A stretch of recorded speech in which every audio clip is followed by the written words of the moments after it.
Assalamualaikum warahmatullahi wabarakatuh. Kembali lagi dengan saya Ahmad Bustamul Arifin.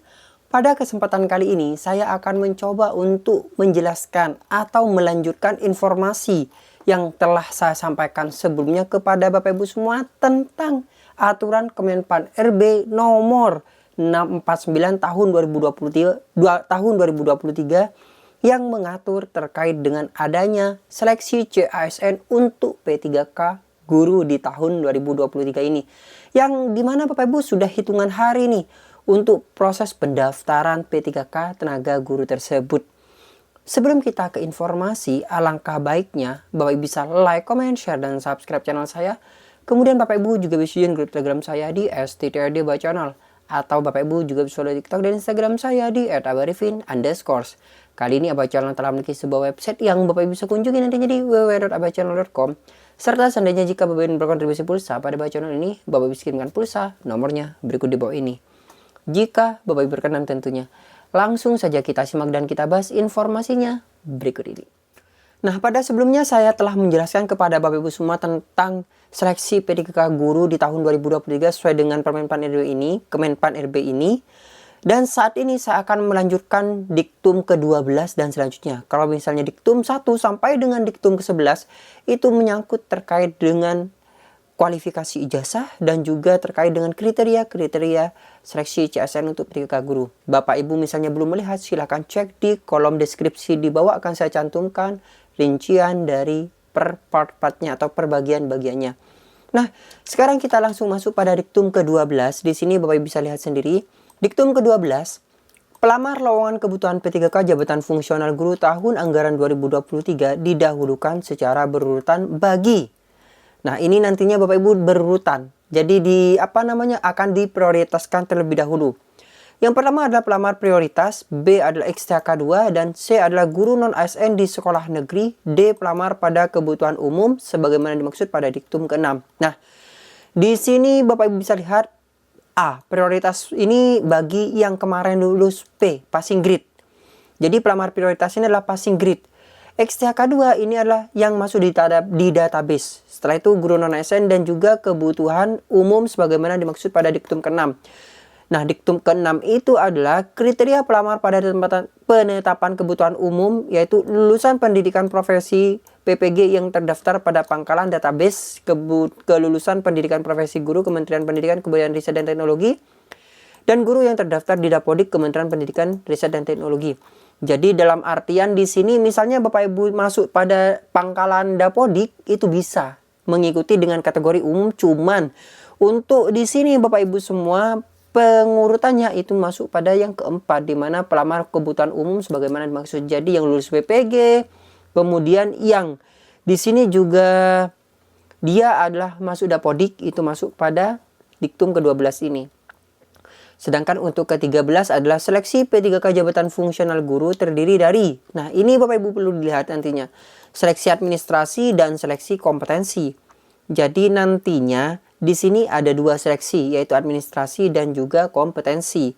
Untuk seleksi administrasi ini sendiri Bapak Ibu sudah mengetahui semua, di sini akan melakukan prosedur pemberkasan. Nah, pemberkasan ini melalui online biasanya Bapak Ibu semua di SSC ASN masing-masing. Sedangkan untuk seleksi kompetensi, nah di sini seleksi kompetensi terdiri dari seleksi kompetensi teknis, kompetensi manajerial, dan seleksi kompetensi sosial kultural.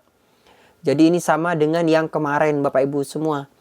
Ke-15, seleksi P3K jabatan fungsional guru sebagaimana dimaksud pada diktum ke-13 dilakukan dengan mempertimbangkan integritas dan moralitas yang dilaksanakan dengan wawancara. Jadi seleksi P3K jabatan fungsional guru dimaksud pada diktum ke-13 di sini Bapak Ibu semua, bahwasanya nantinya itu dilakukan dengan mempertimbangkan integritas dan moralitas yang dilaksanakan dengan wawancara. Ke-16 adalah seleksi kompetensi sebagaimana dimaksud pada diktum ke-14 dan wawancara sebagaimana dimaksud pada diktum ke-15 dilakukan menggunakan sistem komputer assisted test atau CAT yang diselenggarakan oleh BKN. Jadi untuk yang seleksi kompetensi ini Bapak Ibu menggunakan CAT, di mana ini dilakukan oleh BKN.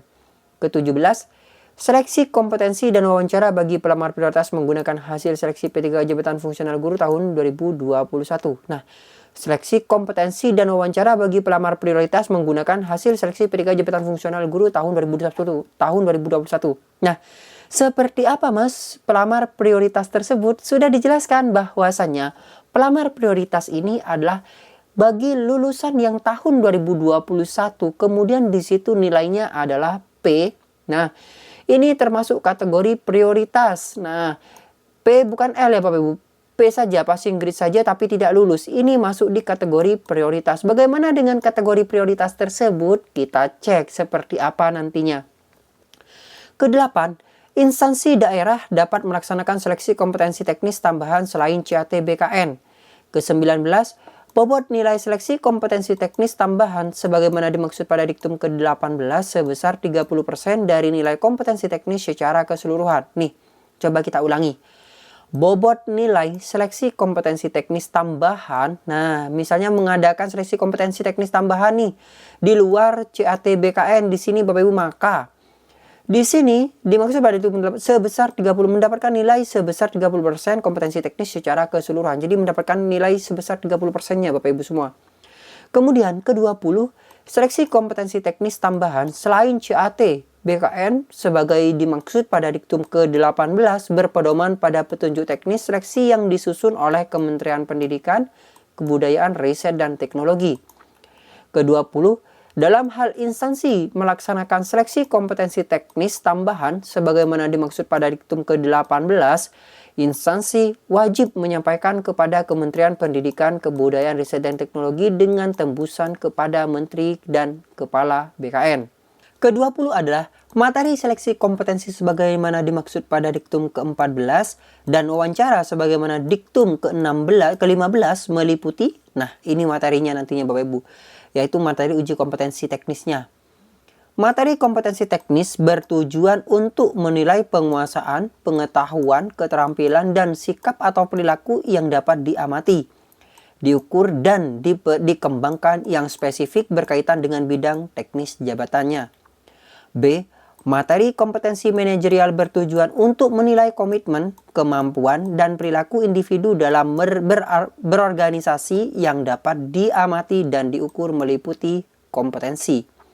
Di mana di sini materi kompetensi manajerial tersebut bertujuan untuk menilai komitmen, kemampuan, dan perilaku individu dalam berorganisasi yang dapat diamati atau diukur meliputi ini Bapak Ibu.